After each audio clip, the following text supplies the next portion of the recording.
Welcome to the Pain Podcast, and I'm the host. My name's Tim Beams, and I'm a pain specialist physiotherapist. I didn't Are you even know what I sure? was for a second, and a pain educator and the co-founder of Le Pubscient. And I'm really excited to hear from our next guest, which is Professor Cormac Ryan.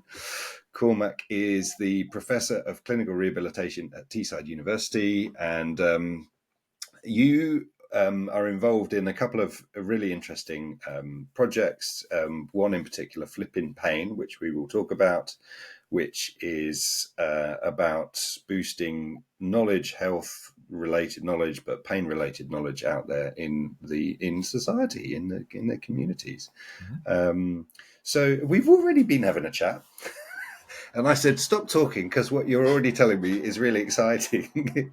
and perhaps we could start there because I what I want to do, I'll just sort of summarize a little bit of where my head was at with what you were saying, is that if we look at knowledge, the knowledge is there in people who have specialized, like undoubtedly those who are working in the pain field, let's say, and have been educated and are educated, they've got the knowledge.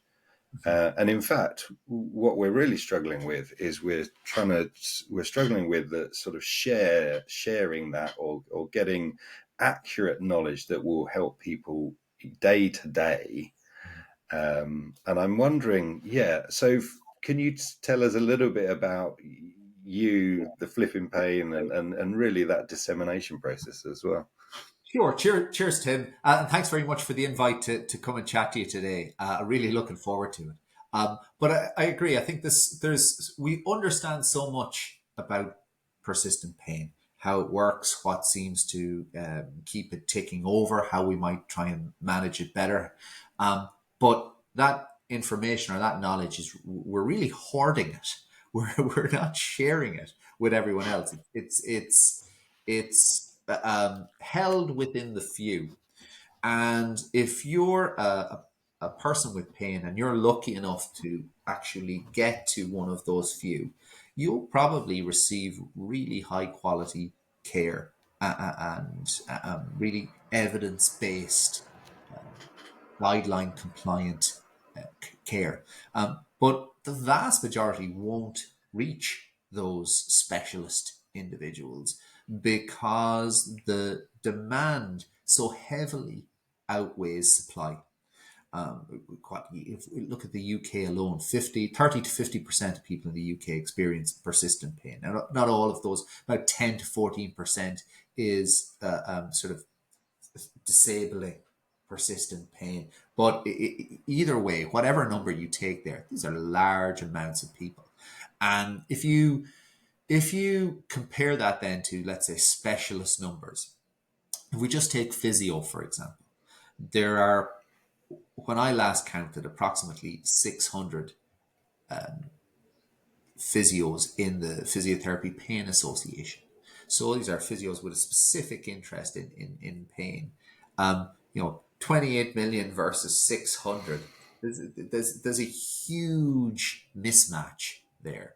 We need, if we continue with our approach of simply waiting for one-to-one people to come through, have a conversation with them, and then send them out the other side that gets more empowered, then we're not even going to scratch the surface. And I think that's what Flippin Pain is about. Flippin Pain is about trying to change understanding on a community level, on a public health level, about persistent pain.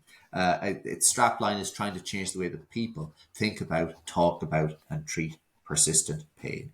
To move away from the old biomedical type approach towards a more biopsychosocial approach. And we've got 6 key messages, and I'm going to rhyme them off like the parrot that I am.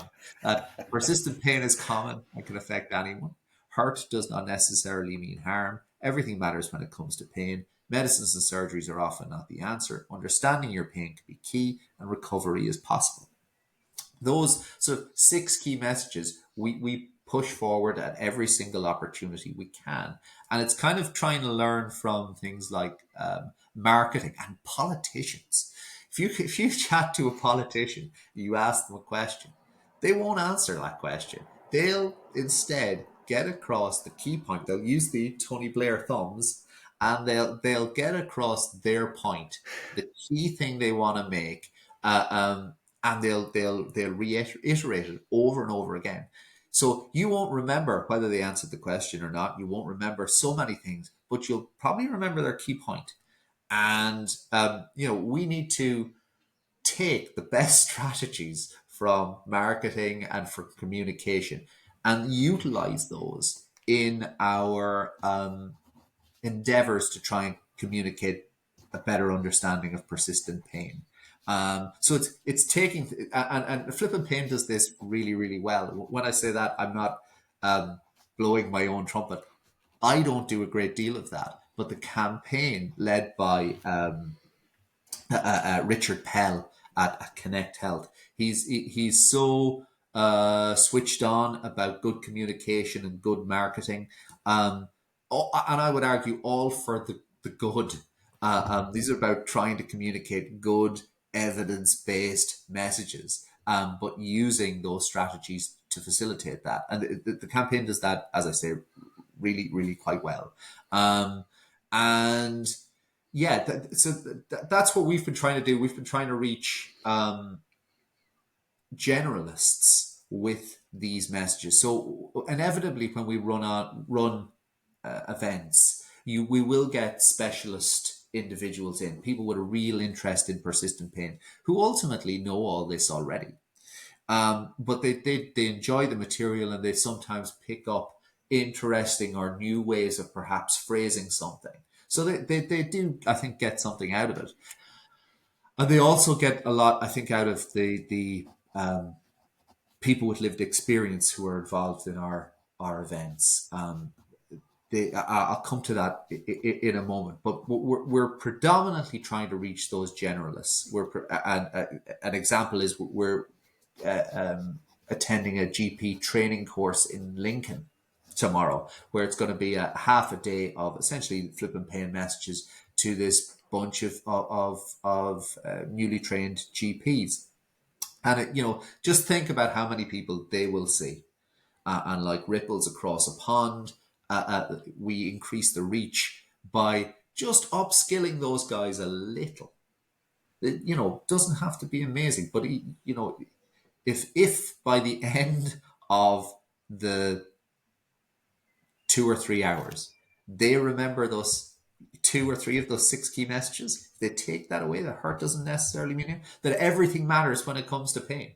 That they say, "God, actually, how I greet the person coming in, by not saying, 'Oh, this is the worst spine I've ever seen,' you're probably going to actually help that person." Just subtle changes in what they do. I think that's where the biggest bang for your buck comes from. So that's what the campaign is very much about. Not just reaching healthcare professionals. Absolutely, our primary target is the public, the general public, and trying to increase understanding within the general public. But healthcare professionals are public too, and public with a great deal of reach. So we try and get those guys as well. But I'll come back to the lived experience element. I think that's a vital part of the campaign. That front and center, we've got people with lived experience of persistent pain who are very on message and understand pain infinitely better than I do from every single angle. They don't just understand it from the lived experience element of it. Actually, lots of them understand it in a very sort of scientific way. They've immersed themselves in the literature and have really grappled and understand it. They're the complete package, and those individuals are extremely powerful. When you sit and talk to them and listen to them in the audience, and at the end of the events. So our standard event will be 45 minutes of someone like me doing a session around our 6 key messages. Have I mentioned those 6 key messages before? I think I have. And at the end of that, there's another 45 minutes of a panel Q&A session. And there are at least two people with lived experience on that panel. Then usually another two clinicians, ideally locals, and myself. And I would say 80% of the questions are for the people with lived experience. They're, sort of, how did you do it? What was the catalyst for you? What changed for you? Really kind of trying to understand, I guess, how they did it, so that the person in the audience can replicate it. They benefit the campaign enormously, but particularly from the perspective of relevance. So the Petal group, which I'm involved with, which you may or may not have heard of, it's the Pain Education Team to Advance Learning. And it's myself and Professor Larmer Mosley are leading this sort of international group. It makes it sound really good. I mostly make the tea. Larmer comes up with the ideas. But we've published a paper quite recently about sort of how to deliver pain science education and how it's changed over and morphed over the 20 years from being perhaps more didactic and more concentrating on the neurophysiology towards perhaps being a little bit more taking on board educational theory more, and trying to be more interactive and trying to help people kind of construct their own understanding of pain in a more back and forth way. Kind of, I guess, as we would have naturally been doing within the clinical context, but not always aware we're doing it that way.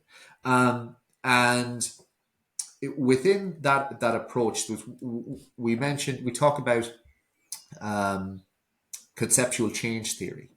Now, conceptual change theory developed by a guy called Posner, and most of his work was developed in the 80s. And much like any sort of hit group from the 80s, their best work was in the 80s. You don't go to listen to their new music, you go to listen to what they did at that time. And the same applies to scientists. So Posner put forward in the 80s, four key elements that are important for people taking on new messages. And though the conceptual change theory has changed, I still think those four central ideas are where it's at. The first one is that people need to be disillusioned or not happy with their current understanding of a concept. So if you want them to change to have a new concept of something, they need to be dissatisfied with their current understanding. The second thing and the third thing, it kind of, they go together. They're about plausibility and credibility, or understandability. So understandability is this idea that what you're giving, the new information is easy to understand. People can follow it.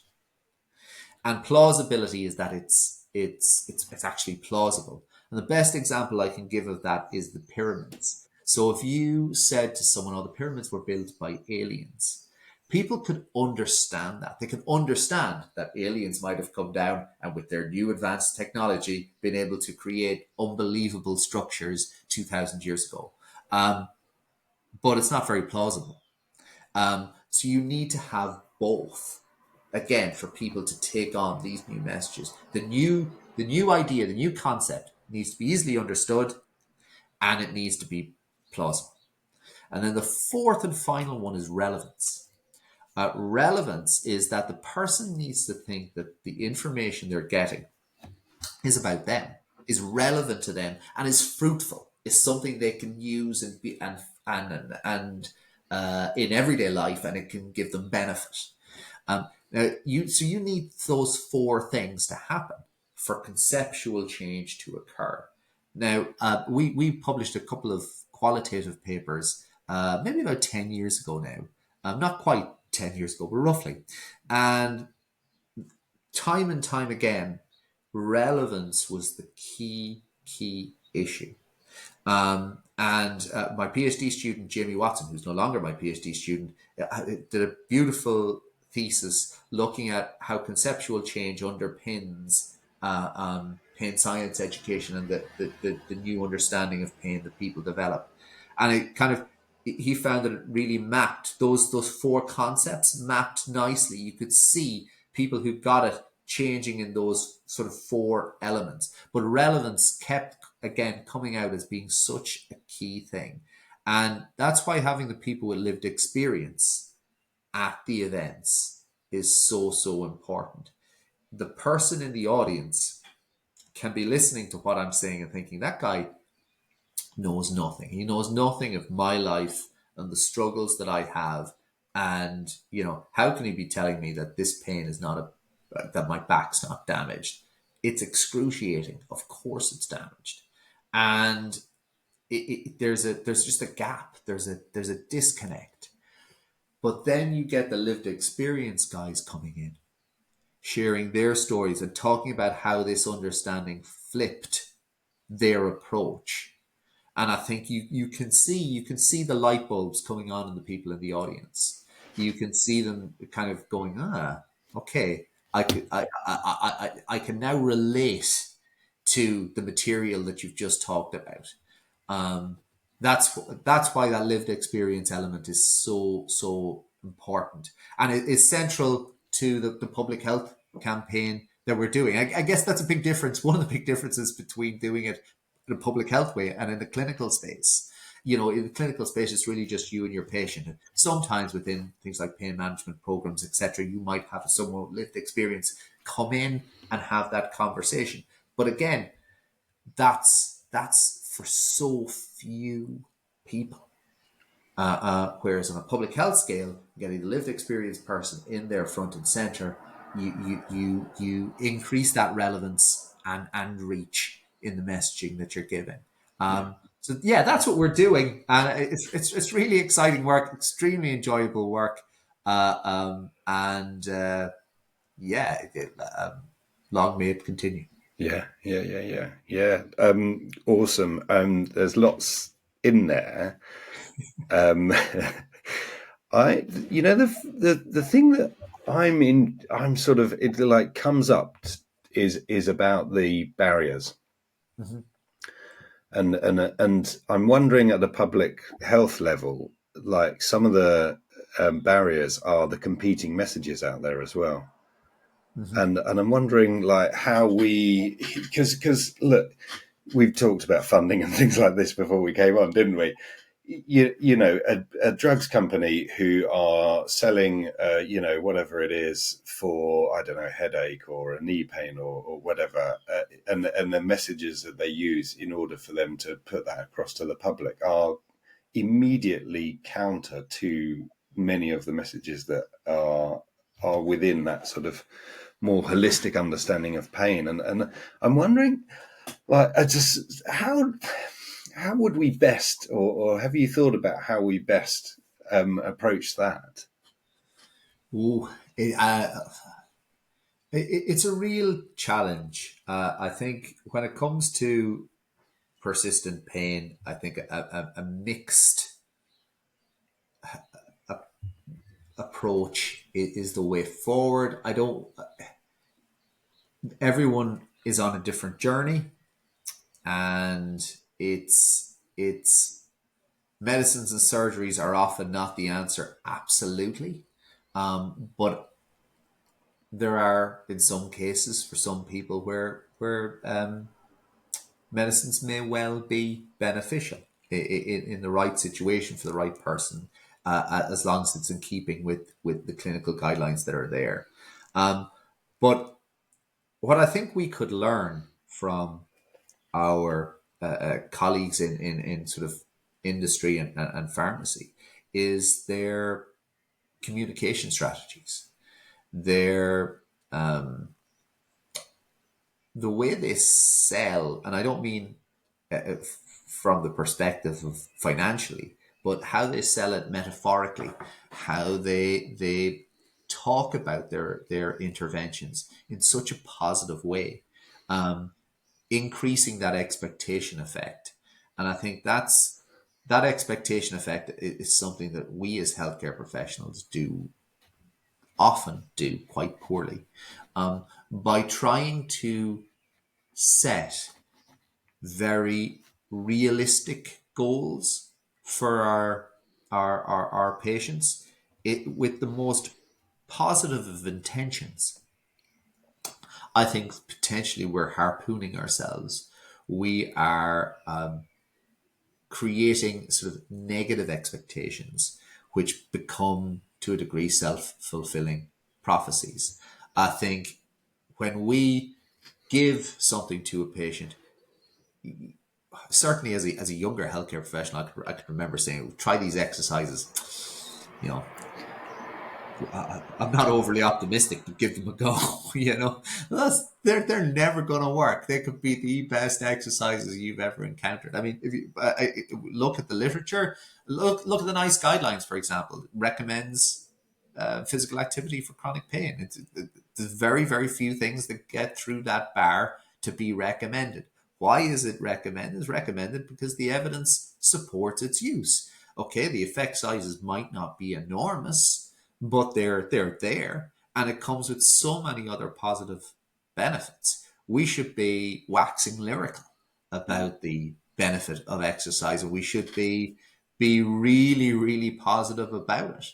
But I think we're almost too reserved in our recommendations. I think, and it hits also this issue of what is probably our most controversial key message of recovery is possible.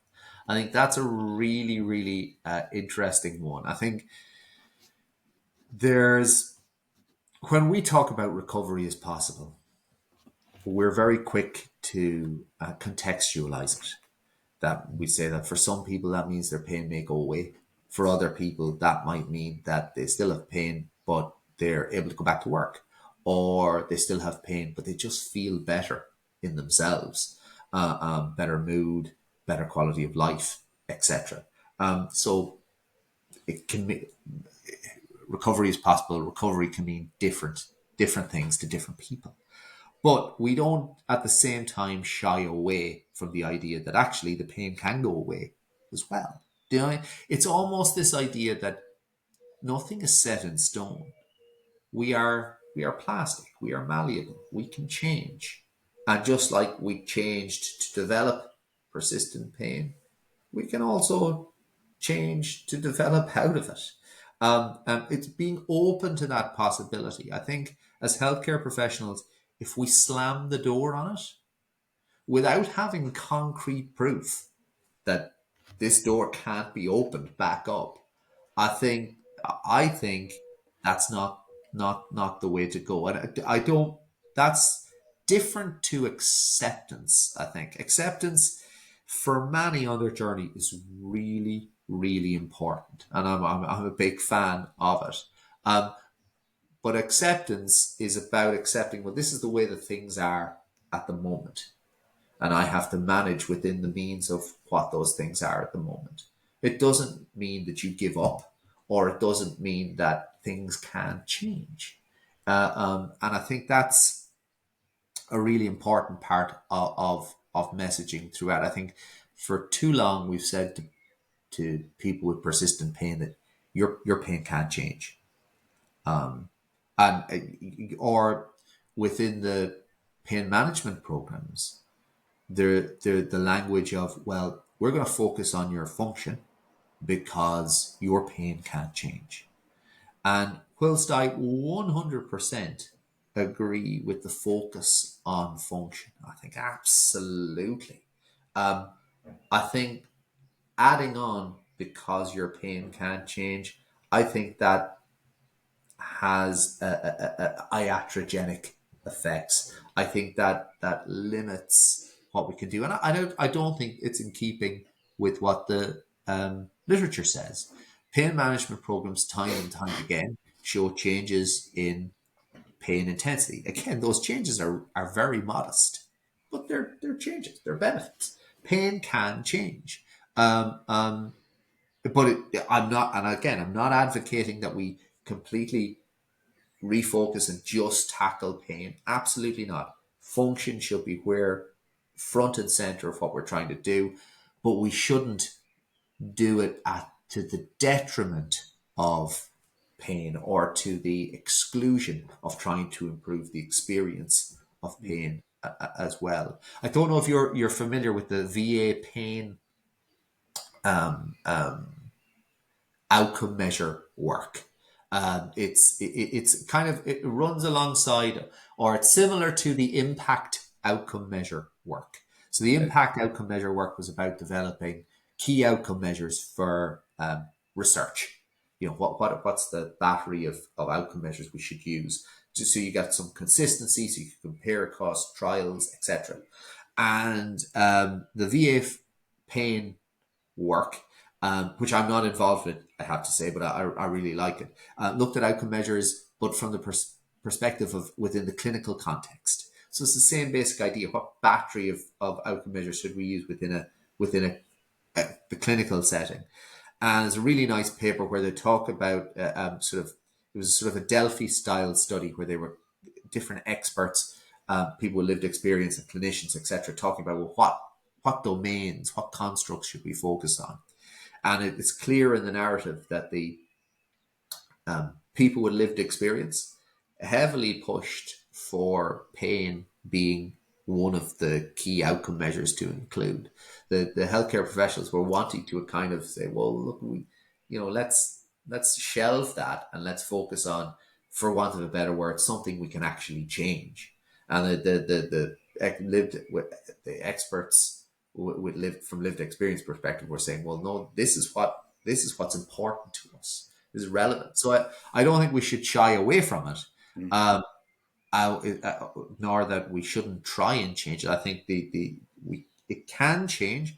Does not mean it will change for everyone. Absolutely not. For a large proportion of people, it might only change a small amount. But I think everyone can improve, and I think that's the message that we're trying to give when we say recovery is possible. Everyone can improve. We had a really nice conversation. Actually, it was part of the panelists meeting, the Q&A session after one of our events, and it was talking about that particular issue. And one of our panel members was talking about how much pain she experiences, and how she finds it often interferes with her daily life, etc. And one of the people in the audience, it was a healthcare professional audience. Well, but your key message is recovery is possible, yet you're still in sort of quite significant pain. And I asked the panelists the question, well, how are you compared to how you were 2 years ago? She was like, oh, I'm infinitely better than how I was 2 years ago. I'm now living a full and active life. I'm doing the things that I value and want to do. And I wasn't doing that 2 years ago. I wasn't doing that before I flipped my understanding and started taking a different approach.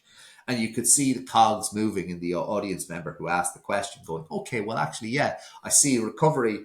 Recovery in my mind had been that I'd be pain free and I'd be walking along, but actually, it's very different for different people.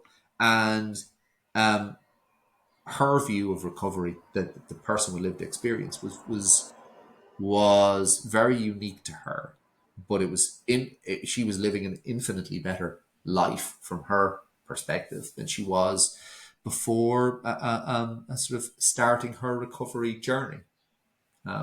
So yeah, it's um, a really hot topic and an interesting topic, and I suspect every healthcare professional will have his view on what recovery is and whether it's, I don't know, Yeah. what it looks like. Yeah, yeah. And I'm going to throw this in, but my experience is recovery looks very different dependent on time and space with that like in that one person. So how they come and they see you and what their expectations are there are not necessarily the same as you go through the journey. So So what you're saying is everything matters when it comes to everything pain. matters. Everything. I'm going to come back to the It's six a good key key. message. It's going to come back. Going to come back. Cormac, we've run out of time. I feel like we probably need to queue up another two or three episodes here. But I mean, the great thing is you're going to come and speak for us in September the Yeah, 11th, yeah. and we're going to. I mean, I think there's a few areas that I feel would be lovely to really probe into a little bit more. But if I could sort of summarize a bit, and maybe you can correct me where I've got it wrong. We were really talking about the public health initiative around chronic pain and boosting health literacy. For you call them generalists, so people who day to day are seeing patients as opposed to the specialists who've dedicated time and energy and what have you to learning about pain, but boosting their knowledge around pain, but also boosting public knowledge around pain. And Flippin Pain as a initiative goes out into the community and helps to shift how people think, talk, and I missed the Treat. last one. Treat pain. Thank you. And the six key messages. Can you tell us the six key messages? I can. I'm loving this. Persistent pain is common and can affect anyone. Hurt does not necessarily mean harm. Everything matters when it comes to pain. Medicines and surgeries are often not the answer. Understanding your pain can be key, and recovery is possible. Beautiful. And then we spent a bit of time talking about the role of the people coming in as someone with a lived experience of pain and the merit that has, and very much around the relevance for people being able to see and hear their experiences as well. That was really important. And do you know the thing that I was thinking as you were saying that is what we really need are a few extremely famous people with massive personas, don't we, who've gone through that journey. Who, I mean, it's using their social media outlets or using their ability to get in front of government or get in front of wide audiences and start spreading those good messages as well. Absolutely. I think we need a drama like the post office drama. That was an extremely powerful piece of work, which really captured the imagination of the public. Yeah, And I think there are so many chronic pain based stories that could do the same. I think if we were able to produce a drama like that, I think it would have enormous impact. yeah, yeah. Awesome. And not that we're going to try and do that, but No. if it was to happen. And then I really like this because I feel very passionate about this, that we should be lifting our expectations. Mhm. Like, let's lift, like, let's be hopeful. I am very, very optimistic. The knowledge that we have available suggests, and we have evidence of it, working, that we can do better. Like, Mhm. there's hope for people. And I've got two. I want to give you share a story here, but I've just before we came online got a message from one of my patients who's having an operation today. Or yesterday actually, she had an operation. She met her anaesthetist, and an anaesthetist kind of tried to tell her what she was going to feel and what she was going to need medication wise, and her message to me was, I feel I went along with his suggestions and I should have just listened to myself because that didn't feel right. And validating knowledge from someone in that position, being able to actually listen to your patients, and you said some of them have unbelievable knowledge, like, Mm. and way more than most of us. Yeah. And I think some of the people, the medical community that encounter some of these patients, they get a bit scared. They get scared. They push away. They sort of put their barriers up, don't they? And if you are living with pain and you've got a lot of knowledge, then we want to support you with that knowledge. Yeah, it can be. Look, it can be really hard, I think, for healthcare professionals to who aren't familiar with this space to um, help people with persistent pain, because it's so poorly fits the biomedical model in which they've been trained and in which they've seen success in other spheres. So when they try and then apply it to the chronic pain world and it doesn't really help, um, it must be extremely frustrating for Yeah. them.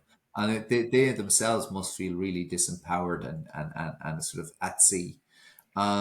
So I certainly wouldn't criticize or give out about clinicians in that situation, but rather try and help them to find that better understanding and change their approach, which again is the whole purpose of the campaign, purpose of really great podcasts like these. Absolutely. Yeah, totally agree. Well, huge thanks, Cormac. I really enjoyed that, and I can't wait to listen to your science session and be part of that, hosting that in September. We'll put links for Flippin Pain and everything else as well in the show notes. But if you've enjoyed the podcast, and we're small, aren't we, compared with some of those channels out there. Like it, subscribe to it, share it, tell everybody about it, because we really, really want to build that knowledge out there of pain and in the world, and we're passionate and we believe it's the right thing. If you want to get more confident treating pain, then come over to the pub. We want to help all and any clinicians, whatever your skill level, knowledge level. We want to help you get confident, and we've got people like Cormac helping to do that, and many others. You've mentioned Lorimer has been a past guest as well, and a number of other people. So yeah, come on and check it out and share this on the socials. As I've said again, I'm going to repeat, because repeat and repetition is important. Flippin Pain, a campaign, is on the road as well. So if you hear it, if it's out there, then come and support that as well. So thank you very much. Cheers. Thanks, Tim.